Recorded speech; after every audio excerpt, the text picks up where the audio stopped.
Wahid. Wahid, Wahid. Il est temps de t'avoir, Wahid, Wahid, Wahid, Wahid. Il est temps de t'avoir, Wahid. Vladimir Poutine vient d'être exposé sur la scène mondiale. Le grand mensonge qu'il racontait à ses alliés, à savoir que la Russie est un protecteur puissant et fiable, s'effondre juste sous les yeux du Kremlin. Il y a environ un an, le 8 décembre 2024, la dictature du meilleur ami de Poutine, Bachar el-Assad, s'est effondrée en Syrie. Et cela malgré le fait que l'armée russe avait promis de le protéger et maintenait 2 bases militaires directement dans le pays. La chute d'el-Assad a révélé au monde entier que la Russie est un tigre de papier.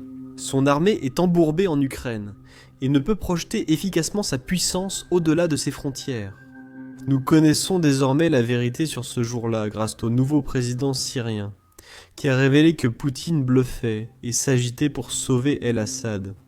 Cette panique n'était pas une question de principe. Il s'agissait de protéger les quelques bases que la Russie possède en Syrie pour projeter une quelconque influence mondiale. Pire encore, de nouvelles révélations de responsables syriens et iraniens confirment que la Russie a trahi à plusieurs reprises ses alliés, allant jusqu'à conclure des accords secrets avec leurs ennemis. Cette histoire montre comment la catastrophe syrienne impacte fortement la position de la Russie auprès de tous les pays qui comptent sur le Kremlin, de l'Iran à Cuba. Nous commençons par le mensonge que Poutine a raconté au monde il y a exactement un an. Aujourd'hui, écoutez ce que Poutine disait juste après la chute de la Syrie. La première concerne le président élu Trump. Monsieur le Président, vous n'avez pas réussi à atteindre les objectifs de votre opération militaire spéciale. Un grand nombre de Russes sont morts, y compris un général assassiné ici à Moscou cette semaine, et le dirigeant de la Syrie que vous souteniez a été renversé. Monsieur le Président, face au président élu Trump, vous serez le dirigeant le plus faible. Comment proposez-vous de faire des compromis? Qu'allez-vous offrir? Vous avez parlé de la Syrie. Vous avez posé une question sur la Syrie, sur vos employeurs et leurs relais. Ils veulent te présenter la situation en Syrie comme un échec et une défaite pour la Russie. Je vous assure, ce n'est pas le cas. Je vais vous expliquer pourquoi nous sommes venus en Syrie il y a 10 ans, pour qu'il ne soit pas créé une enclave terroriste. Comme ce que nous avons vu dans certains autres pays, par exemple en Afghanistan. Et dans certains autres pays, disons l'Afghanistan. Dans l'ensemble, nous avons atteint notre objectif. Même ces groupes combattant le régime Assad aux côtés des troupes gouvernementales ont aussi connu des changements internes. Il n'est donc pas étonnant qu'aujourd'hui, de nombreux pays européens et les États-Unis souhaitent établir une relation avec eux. S'il s'agit d'organisations terroristes, pourquoi allez-vous là-bas? Cela veut dire qu'ils ont changé, n'est-ce pas? Cela signifie donc que l'objectif a été encore mieux atteint. Nous n'avions pas de troupes au sol en Syrie. Elles n'étaient tout simplement pas là. Nous avons 2 bases, une aérienne militaire et une navale maritime. Guerre aérienne et navale. Poutine voulait que le monde croie que la chute d'Assad n'avait rien à voir avec les bases russes et les Orlov et les troupes russes en Syrie. Selon le petit Vladimir, ils n'ont joué aucun rôle dans la défense ni dans la chute d'Assad. Alors qu'en réalité, comme vous l'entendrez du nouveau président syrien, ce n'est tout simplement pas vrai. La Russie essayait désespérément de bluffer pour protéger le régime d'Assad. Mais même les forces rebelles en Syrie ne croyaient pas vraiment que Poutine avait le pouvoir de soutenir son bluff. C'est pourquoi Poutine s'est rapproché du nouveau gouvernement syrien. Parce que la Russie a désespérément, et je pèse mes mots, besoin de protéger ses bases en Syrie, car sans base, la Russie ne pourrait absolument pas projeter de puissance. Écoutez bien. L'idée même que le nouveau drapeau syrien soit tissé à Moscou aurait semblé absurde il y a seulement quelques mois. Il n'y a pas si longtemps, des avions de chasse russes, décollant de la base aérienne Shmeimim, visaient les forces rebelles d'Ahmed al-Charo pour soutenir Bachar al-Assad, le dirigeant syrien de longue date et allié de la Russie. Mais mercredi, tout cela semblait oublié au Kremlin. La Russie n'a jamais traité en Russie. Il n'y a jamais eu de relation. Concernant la Syrie, liées à notre situation politique ou à certains intérêts. Tout au long de ces décennies, nous avons toujours été guidés par une seule chose, et ce sont les intérêts du peuple syrien. Le désir de conserver cette base aérienne et d'autres intérêts peut expliquer ce revirement. Meymim et la base navale de Tartous sur la côte syrienne sont les seuls points d'accès fiables de Moscou à la Méditerranée. Eh bien, hier, c'était le premier anniversaire de la libération de la Syrie du dictateur Assad. Eh bien, c'est à ce moment-là que le nouveau président, Al-Shara, a donné quelques détails sur la façon dont la Russie essayait de s'assurer qu'Assad survive. Écoutez. L'équipe des affaires politiques suivait de près la situation politique, car il y avait eu une préparation politique avant l'offensive, pendant celle-ci et après, il y avait une atténuation des risques attendus pendant la bataille. Lorsque nous avons pris le contrôle de la campagne occidentale d'Alep, nous avons reçu un message des Russes. Arrêtez-vous à ce point, prenez ce que vous avez pris et n'avancez pas davantage, sinon la situation va s'aggraver. J'ai donc interprété ce message comme signifiant que la situation du régime s'était effondrée, alors nous n'avons pas obéi. Nous avons continué et grâce à Dieu, c'était une bonne décision. Alhamdulillah, bon choix. Je suppose. Nous pouvons ajouter une entrée à la liste des lignes rouges russes, franchie sans réelles conséquences. Donc ça fait livraison de munitions, système patriote, chars et F-16 à l'Ukraine, attaque de la Crimée, frappe contre des missiles, puis contrôle de la Syrie. Mais je suis sûr que Poutine va agir très bientôt. Néanmoins, après tout, la Russie est une puissance nucléaire. Il existe une autre théorie ici. Il se peut que Poutine n'ait pas aidé la Syrie parce qu'il n'était pas fan de la façon dont Assad se moquait de la structure du visage de Poutine dans son dos. Tout récemment, nous avons reçu des extraits divulgués provenant de Syrie, et ils montrent qu'Assad en parlait très ouvertement. Combien de chirurgies esthétiques Poutine subissait? Écoutez ça. As-tu vu à quel point Poutine a l'air bouffi? Tout ça, c'est de la chirurgie. Poutine, c'est que des chirurgies. Il a 65 ans. Ce film le dévoile beaucoup. Si je me souviens bien, c'est un ancien extrait. C'est un extrait datant de l'époque où Assad était au pouvoir, mais il vient d'être rendu public par un média du Moyen-Orient il y a seulement quelques jours. Et le plus drôle dans tout ça, c'est maintenant. Il y a des gens qui, pour le moins, ne sont pas fans d'Assad. Ils traduisent cet extrait en russe et taguent le ministère russe des Affaires étrangères pour demander l'expulsion d'Assad.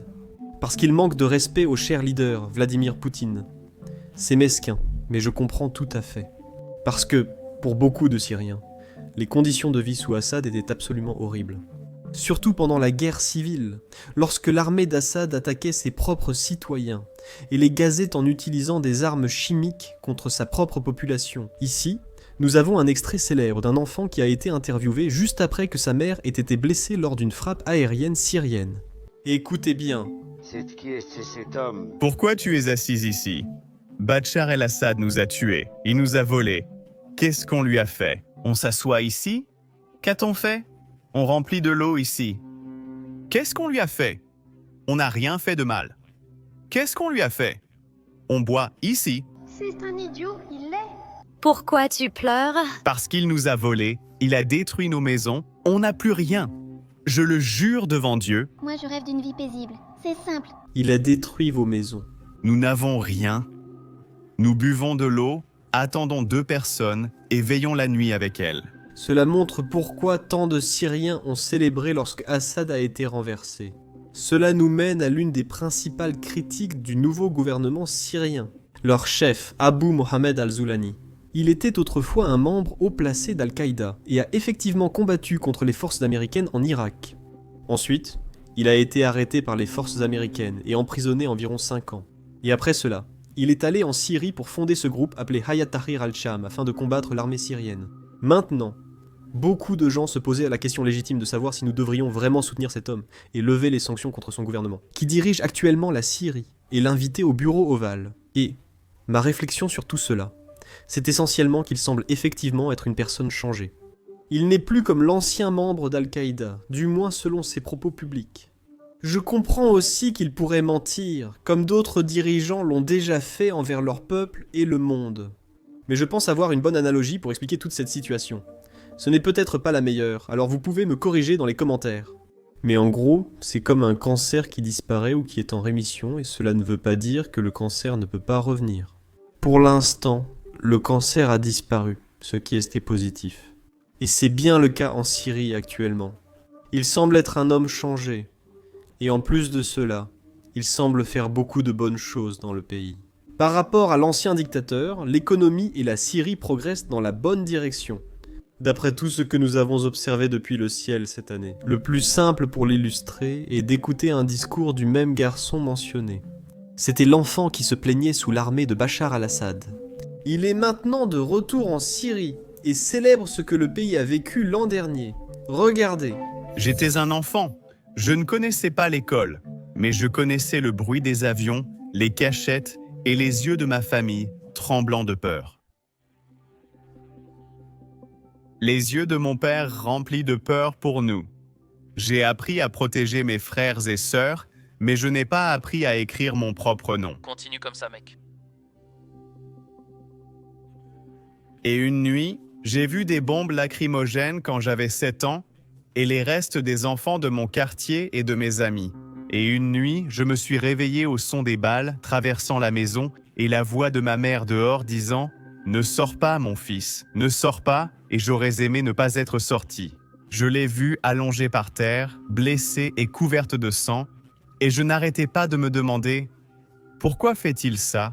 Qu'est-ce qu'on lui a fait ?» Nous sommes Bachar el-Assad, tue-nous. Nous sommes assis ici. Pourquoi ne le faisons-nous pas, eux? Nous remplissons l'eau et la buvons ici. Pourquoi ne les tuons-nous pas? Pourquoi ne les tuons-nous pas?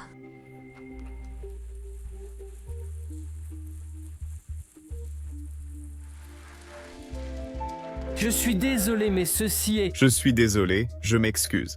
Mais 10 minutes avant cette vidéo, ma mère a été blessée et elle est toujours handicapée. Nous sommes un peuple qui a souffert pendant 14 ans, de pays en pays, de tente en tente.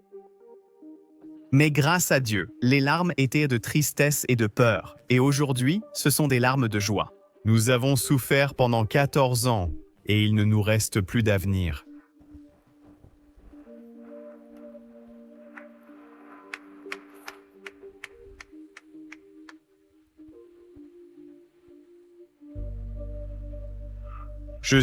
C'est pour toi Syrie, pour toi Damas. J'ai quitté mon village et ma maison, et j'ai laissé mon enfance, et je suis parti à l'étranger. En apprenant l'évasion des criminels, je suis revenu et j'ai ressenti de la joie. Et j'ai commencé à pleurer et j'ai dit « Oh mon Dieu, le sang de ceux qui sont morts n'a pas été versé en vain. Je suis Ali Mustafa Al-Mohamed et je rêve que la Syrie respire à nouveau et qu'elle embrasse de nouveau ses enfants. »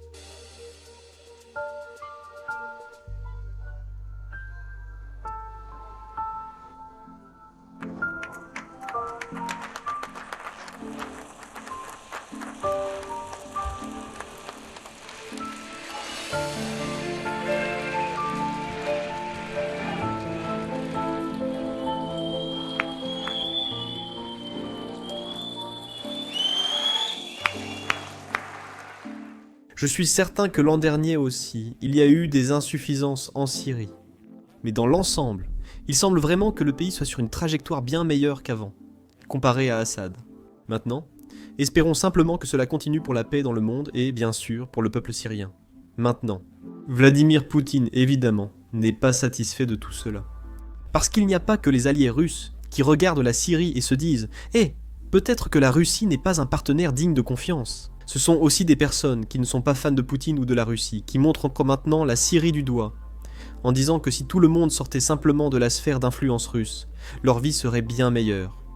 L'exemple parfait de cela, c'est l'Iran. Écoutez ce que l'ex-ministre iranien des Affaires étrangères déclare publiquement sur la Russie. « Il ne mâche pas ses mots, a-t-il dit. La Russie ne veut pas que l'Iran soit en paix avec le reste du monde, parce que cela donne à la Russie plus de levier. Et cela offre à la Russie un allié que Poutine n'aurait pas autrement. » Écoutez ceci. Nasser Kandil, citant Qassem Soleimani, dit « Lorsque Poutine m'a invité à Moscou, Poutine, ce que nous faisons ensemble, c'est détruire le plan d'action global commun. À ce moment précis, j'ai averti que la Russie sapait le plan d'action global commun. Pas de jeu de mots. Je vais le dire comme c'est. La Russie est un pays important. Elle l'a été et elle restera toujours notre voisine. Je suis désolé. Mais nous devons maintenir des relations avec elle. Mais la Russie a 2 lignes rouges en ce qui concerne l'Iran. L'Iran ne doit jamais avoir de relations normales avec le monde. Je suis désolé, mais est-ce que... C'est une ligne rouge russe, pas une menace, juste leur position après 40 ans à traiter avec la Russie. Ils me l'ont dit eux-mêmes, Deuxièmement, l'Iran ne doit pas entrer en conflit direct avec le monde. Pourquoi? Parce que, selon les calculs russes, ils pensent que notre conflit avec le monde mènerait à nouveau à une division mondiale. Et au final, cela nous entraînerait dans des relations corrompues avec le monde extérieur. Il est également important de se rappeler qu'il y a seulement quelques mois, la Russie n'a pas répondu à l'appel de l'Iran lorsque l'Iran lui a demandé de l'aide. Bien sûr, de nombreuses raisons expliquent cela, notamment que la Russie, subissant de lourdes pertes en Ukraine, ne peut pas aider l'Iran. Mais néanmoins, du point de vue de l'Iran, il semble que la Russie fait beaucoup de promesses, mais quand il s'agit de les tenir, elle se défile. Par exemple, pendant la guerre de 12 jours, l'Iran demandait plus de défense aérienne à la Russie. Malheureusement, Poutine craignait trop pour sa vie pour fournir des défenses aériennes à d'autres pays. Devine quoi? Maintenant, il y a de plus en plus de politiciens iraniens qui dénoncent ce fait très publiquement devant le peuple iranien. Écoutez bien. Je suis désolé, mais ceci est... Malgré les Moudjahidines et tout cela, on pourrait au moins s'attendre à ce que la Russie nous aide. Pas sur le plan médical, dont nous n'avions pas besoin. Mais dans d'autres domaines, il n'y avait pas d'aide non plus. Nous sommes seuls, pas seulement ces 45 dernières années, mais aussi pendant la Seconde Guerre mondiale. Pendant la Première Guerre mondiale, nous étions seuls. La guerre de 8 ans, c'était pareil. C'est pareil aujourd'hui aussi. Ces traités, protocoles d'accords stratégiques et accords militaires ou de sécurité ne nous ont jamais été utiles. Oui, je veux dire, pendant la guerre de 8 ans aussi, bien sûr, même à cette époque, la Syrie a un peu aidé, et à ce moment-là, un peu aussi de la Corée du Nord. Et en plus de cela, nous avons en fait plus d'informations sur ce qui s'est passé pendant cette guerre de 12 jours. La Russie n'aidait pas seulement pas l'Iran, elle semblait même soutenir activement Israël. Selon de nouvelles informations, Israël aurait un accord avec la Russie pour que les défenses aériennes russes n'attaquent pas les avions israéliens. Pendant ce temps, la Russie prétendait être l'allié de l'Iran. Et tu sais comment nous l'avons découvert? Tout cela dans la même interview où le président syrien a révélé le bluff russe. Écoutez bien. C'est mon point de vue. Israël n'était pas conscient de la rapidité de la bataille, ni qu'il savait que les forces présentes à Idlib étaient capables d'atteindre le point qu'elles ont atteint. Je pense que cela a surpris les Israéliens et je crois que tous les experts du monde, qu'ils soient militaires ou politiques, sont incapables de décrire ce qui s'est passé en seulement 11 jours. Israël se préparait à lancer des frappes à l'intérieur de la Syrie après la fin de la guerre du Liban. Après la fin de la guerre au Liban, Il avait certaines ambitions concernant la présence des forces iraniennes. Mais cette opportunité a été perdue lorsque nous sommes intervenus pour changer la situation d'une manière qui a influencé la prise de décision. Israël a ensuite ciblé des sites militaires sensibles, en particulier des systèmes de défense aérienne, et c'était peut-être une préparation, comme nous l'avons compris plus tard, en vue de frapper l'Iran. Donc, ils ne voulaient pas qu'il y ait d'obstacles à l'intérieur de la Syrie, étant donné qu'ils avaient certains accords avec les Russes. Avez-vous entendu qu'Israël avait un accord avec la Russie? Et maintenant, les Iraniens cherchent des preuves concernant la nature de cet accord. Ils réalisent que les défenses aériennes russes n'abattaient pas les avions israéliens. Et ce n'est pas quelque chose que nous inventons à nouveau. Les responsables iraniens en parlent maintenant à la télévision d'État iranienne, qui est, bien sûr, très surveillée. Regardez. C'est un point très important que, pendant toutes ces années, l'expansion des relations de la Russie avec Téhéran, l'expansion des relations avec la République islamique. Même à l'époque où il y avait une coopération militaire en Syrie, vous voyez que dans les phases finales de cette coopération, des informations étonnantes ont émergé de la part de ceux qui attendaient un soutien de la Russie. Je suis désolée, les attaques d'Israël contre les positions alliées à l'Iran sont publiées. L'Iran ne vous touchera pas. Cela a montré que les S-300 russes n'engagent souvent pas les avions de chasse israéliens lorsqu'ils mènent des opérations en Syrie. Écoutez, il y a eu beaucoup de preuves, mais ces preuves n'ont pas été prises en compte. Ces preuves n'ont pas été examinées. En fait, ces preuves ne reçoivent pas d'attention. Parce qu'il y a un plan qui a été établi, et ce plan doit essentiellement être suivi et mis en œuvre. Indépendamment de ces réalités, cette réalité concerne les relations de la Russie avec Israël. D'où la question des responsables iraniens sur leur aide à la Russie en Ukraine. Si vous vous souvenez du drone russe qui terrorise les villes ukrainiennes, le drone Jiran est en fait le drone iranien Shahed, rebaptisé par la Russie pour lui donner une apparence plus russe. D'abord, l'Iran fournissait des drones payés à la Russie, puis l'a aidé à construire des usines mobiles en Russie. Ils leur ont fourni les plans et tout le nécessaire pour fabriquer ces drones. Et maintenant, l'Iran commence à douter de la fiabilité de la Russie. Parce que la Russie veut toujours recevoir de l'aide, mais elle ne veut jamais aider les autres pays. Écoutez ceci. Merci de regarder, abonnez-vous plus. Je crois que notre implication dans la question ukrainienne était totalement inutile. La Russie nous a entraînés dans cette affaire.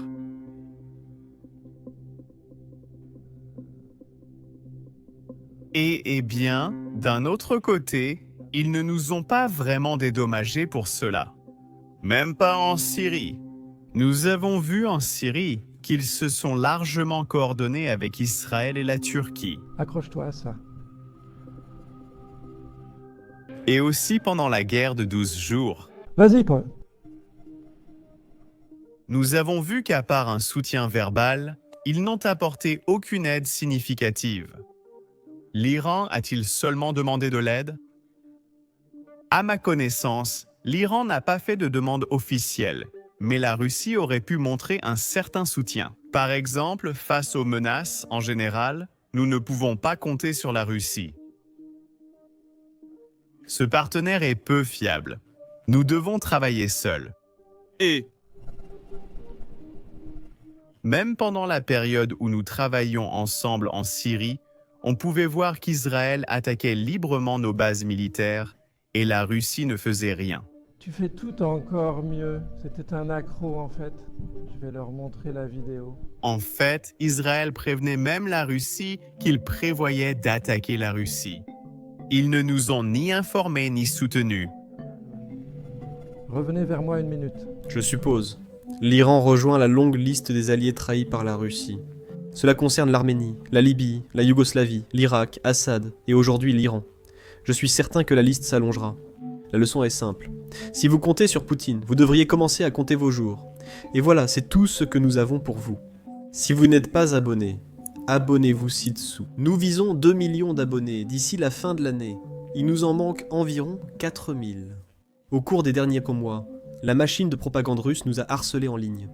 Ils veulent maintenant nous bannir de YouTube dans leur bot russe quoi qu'ils nous attaquent ni sur Twitter et qu'on les signale à nos vidéos pour empêcher leur diffusion.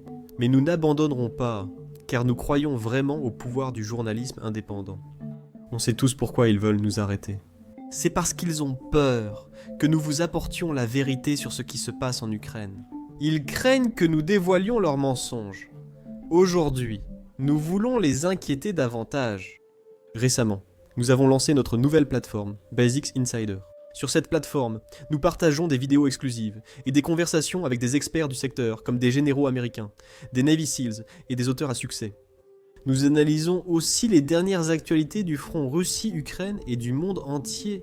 Vous pouvez regarder tout cela en allant sur le premier lien dans la description ou en scannant le code QR affiché à l'écran. Rendez-vous aussi sur basicsinsider.com. Votre soutien signifierait énormément pour nous tous ici chez Business Basics.